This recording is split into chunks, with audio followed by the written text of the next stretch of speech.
My dear students, welcome back. आज हम लोग पढ़ेंगे कक्षा 8 गणित अभ्यास 3A घन एवं घनमूल। इसके पहले हम लोग अभ्यास 2 में वर्ग एवं वर्गमूल से संबंधित प्रश्नों को पढ़ चुके।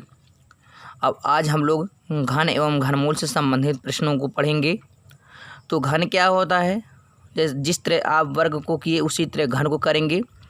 फ़र्क क्या था कि वर्ग में पावर यानी घात 2 होती थी, लेकिन घन में घात जो होती है वो 3 होती है। वर्ग में हम किसी संख्या का उसी में 2 बार गुणा करते थे, घन में क्या करते हैं, उसी संख्या का हम 3 बार गुणा करते हैं। बस ठीक है, इसमें एक पावर और बढ़ जाता है। वर्ग में पावर 2 होता है, यहाँ पे पावर 3 होता है। जो काम उसमें हुआ था वही काम हम यहाँ भी करेंगे। फ़र्क क्या है, वहाँ पे हम 2 बार किए थे गुणा, यहाँ पे क्या करेंगे, हम 3 बार करेंगे। तो आइए देखते हैं घन क्या होती है। लिखा है किसी संख्या का उसी संख्या में 3 बार गुणा करने पर प्राप्त गुणनफल उस संख्या का घन कहलाता है। यानी कोई भी संख्या है, अगर उस संख्या का उसी में हम 3 बार गुणा कराएं तो जो गुणनफल प्राप्त होगी वह घन कहलाएगी। इसकी घात सदैव 2 होती है, 3 होती है, सॉरी, इसकी घात जो होती है वो 3 होती है। और वर्ग में क्या होता था कि किसी संख्या का उसी संख्या में गुणा करने पर प्राप्त गुणनफल जो होता था वह वर्ग कहलाता था, और उसकी घात क्या होती थी, 2 होती थी। लेकिन हम वहाँ वही काम हम यहाँ करेंगे, वहाँ 2 बार होता था, यहाँ 3 बार होगा। बस वही काम करना है, बाकी सब चीज़ें उसी के आधार पे होंगी। जैसे यहाँ पे लिखा है 5 का क्यूब। 5 पे क्यूब का मतलब यहाँ पे पावर 3 लगा है, 3 लगा है यानी घन करना है। तो 3 पावर होता है तो घन करेंगे, अगर 2 पावर है तो वर्ग करेंगे। यही इसकी पहचान है। तो 2 पावर होता था 2 बार गुणा करते थे, 3 पावर है तो 3 बार गुणा करेंगे। 5 का 3 बार गुणा करेंगे, लिखेंगे 5 गुणे 5 गुणे 5। 3 बार हम गुणा कर लिए, गुणा कराएंगे 5 25 25 25 125 हो जाएगा। यानी यही 5 का क्या हो जाएगा, घन हो जाएगा। और दूसरा अगला देखें, -4/3 का घन है, तो -4/3 को कितनी बार गुणा कराएंगे, 3 बार गुणा करा लेंगे।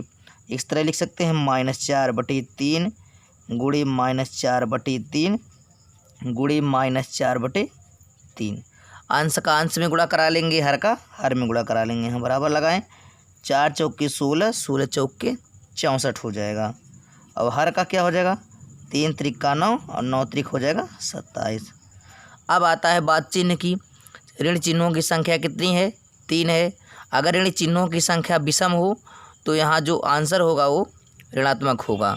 अगर ऋण चिन्हों की संख्या सम हो तो जो आंसर हो जाएगा वो, जो मान होगा वो धनात्मक होगा।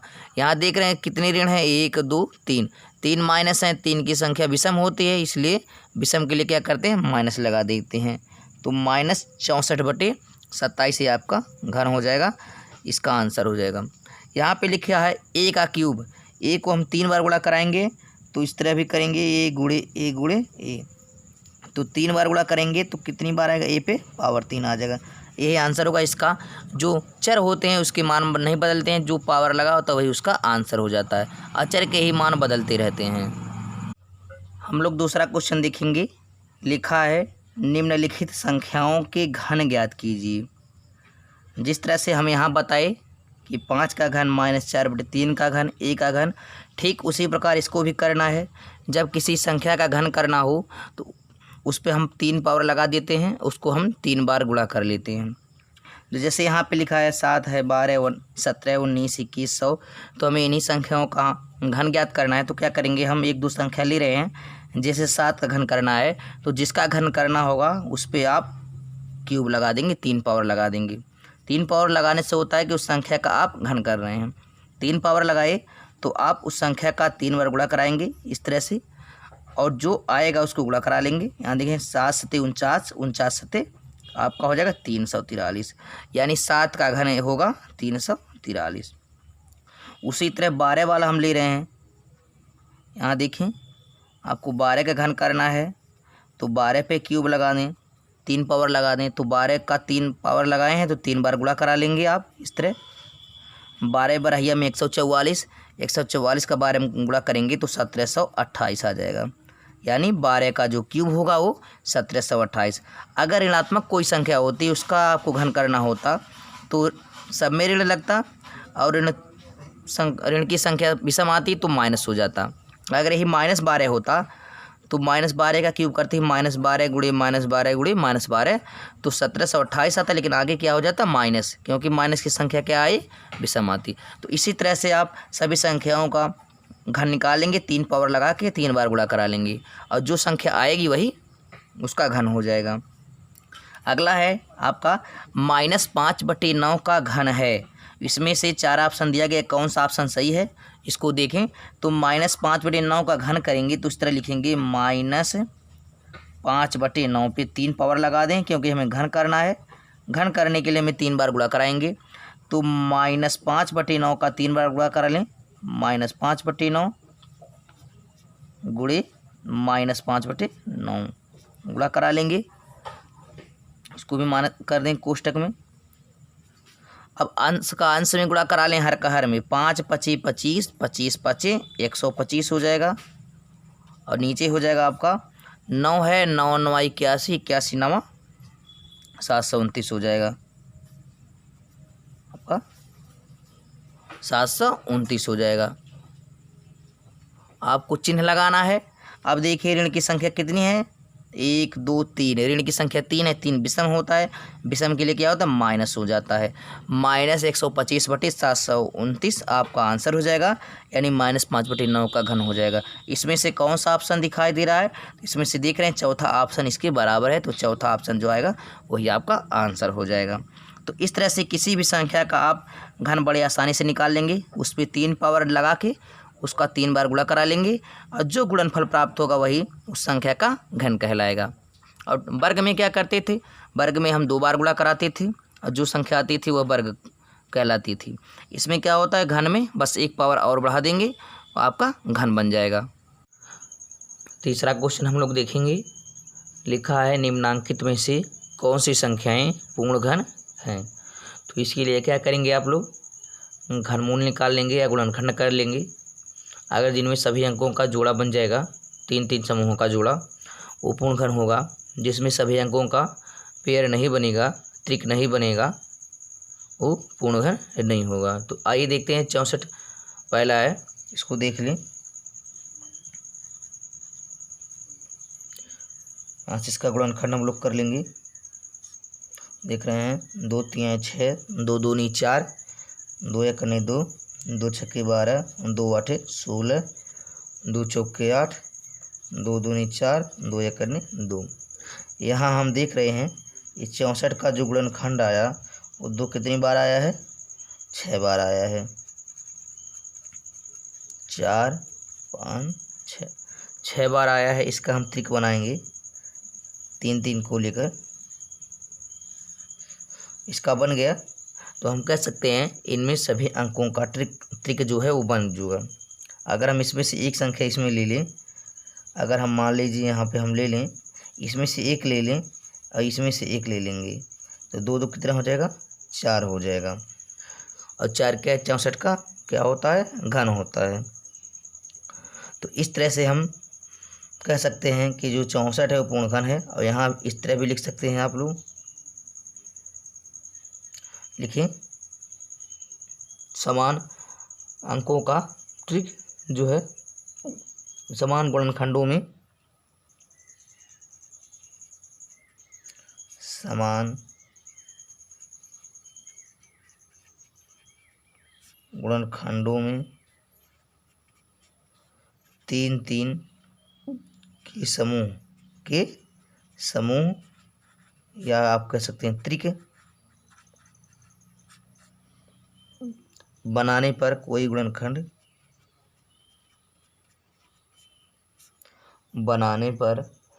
गुणनखंड शेष नहीं बचता है। कोई भी गुणनखंड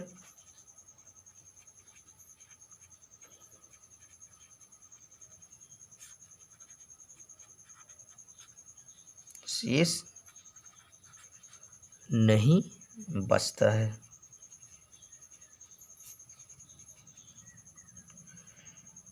इस अतः 64 एक पूर्ण घन है। यानी हम कह सकते हैं कि समान गुणनखंडों में 3 3 की त्रिक, यहाँ पे 3 3 का जो पेयर बना है आपका, कोई भी गुणनखंड शेष नहीं बचता है। यहीं सबका गुणनखंड लग गया, इन सबका त्रिक बन गया, कोई शेष नहीं बचता है, इसलिए 64 एक पूर्ण घन है। अगर हम घनमूल भी निकालेंगे तो इसमें से 2 मिल जाएगा, इसमें से 2 तो आ जाएगा 4। ठीक, तो इसको आप कह सकते हैं कि 64 एक पूर्ण घन है। इसको आप इस तरह से भी आप घनमूल में भी आप कर सकते थे, इसको इस तरह से आप कर लेंगे घनमूल वाले में, तो आपका जो हो जाएगा 2 दूनी 4, 4 आंसर हो जाता। तो इस तरह से हम कह सकते हैं कि 64 एक पूर्ण घन है। अब अगला देखिए 216 का भी इसी तरह निकाल लेंगे। चलिए हम 243 का निकाल के देख रहे हैं कि 243 है कि नहीं, तो इसी तरह आप 243 का भी निकाल लेंगे। 2 से नहीं कटेगा, 3 से कटेगा, 3 8 24, 3 करने 3, फिर 3 से काटें, 3 दूनी 6, 3 9 27, 3 7 21, फिर 3 से काटें, 3 9 27, 3 त्रिक 9 और 3 करने 3, ये कट गया। अब यहाँ लिख सकते हैं, अब 243 का गुणनखंड जो है उसको लिख लें।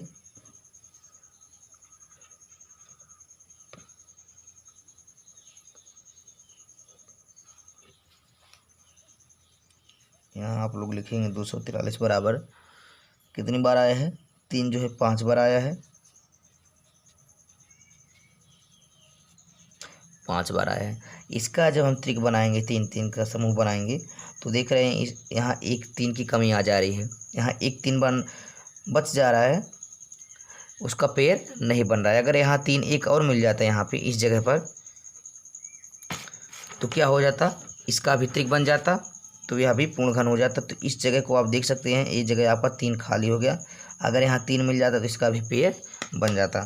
तो क्या कह सकते हैं आप, यहाँ उसी तरह यहाँ भी लिख लें, लिखेंगे समान गुणनखंडों में, समान, आगे पेज को खिसका दें,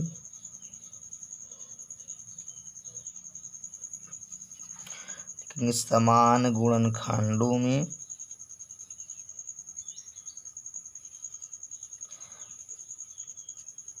तीन तीन के समूह, समूह यानी त्रिक, 3 3 को त्रिक कहेंगे, 2 को जोड़ा कहते हैं, बनाने पर कोई भी गुणनखंड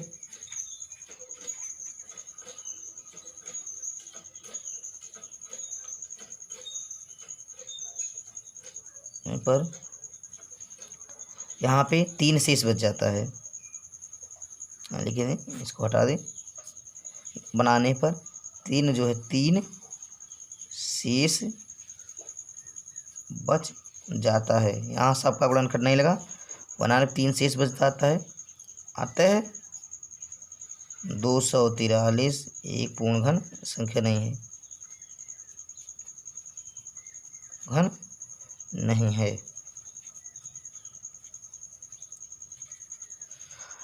यहाँ पे हम देखें 3 3 का समूह बनाए, तो यहाँ पे इसका समूह नहीं बचा, यह जो 3 है वो शेष बचता रहा है। यहाँ कह सकते हैं 3 गुणी 3 कह सकते हैं आप, 3 गुणी 3 शेष बच जा रहा है, तभी कर लें, क्योंकि 2 3 बचा है शेष, यहाँ पे देख रहे हैं 2 3 बच गया है शेष, तो इसलिए 3 गुणी 3 शेष बच जा रहा है, तो यह 243 पूर्ण घन नहीं है। अगर यहाँ पे 3 हमें मिल जाता तो इसका भी त्रिक बन जाता, तो यह 243 पूर्ण घन हो जाता। तो इसी आधार पे आप लोग दिए गए अन्य संख्याओं का आप गुणनखंड करके आप पता कर लेंगे कि कौन सी संख्याएं पूर्ण घन हैं, कौन सी संख्याएं पूर्ण घन नहीं। जैसे 900 है, 1728 है, इसका भी गुणनखंड करके आप त्रिक बना लेंगे 3 दिन का, जिसका बन जाएगा पूरी तरह से त्रिक वो पूर्ण घन होगा, जिसका नहीं बनेगा वो पूर्ण घन नहीं होगा। आई होप कि ये वीडियो आपको समझ में आया होगा। अगर ये वीडियो समझ में आए तो लाइक शेयर कमेंट करें। अगर अभी तक आप लोग हमारे चैनल को सब्सक्राइब नहीं किए हैं तो सब्सक्राइब कर लें, ताकि आने वाले हर वीडियो की नोटिफिकेशन आप तक समय से पहुंचे। एक कुछ होमवर्क आप लोगों के लिए दिया जा रहा है, आप जिस तरह हम बताए हैं उसी के आधार पे इसको करना है। अगर इसके बाद भी आपको कहीं समस्या हो रही है तो कमेंट करके आप पूछें, उस समस्या का समाधान अवश्य किया जाएगा। उसमें कुछ सवाल आपकी बुक में भी है, उसको भी आप लगाते रहें। और इसमें जो हम समझाए हैं इसमें भी कुछ सवाल आपके लिए छोड़ा गया है, उसको भी आप लगाएं। अब हम लोग कल अगले अभ्यास के लिए दूसरे वीडियो में मिलते हैं। तब तक के लिए टेक केयर, गुड बाय। पढ़ें, आगे बढ़ें। धन्यवाद।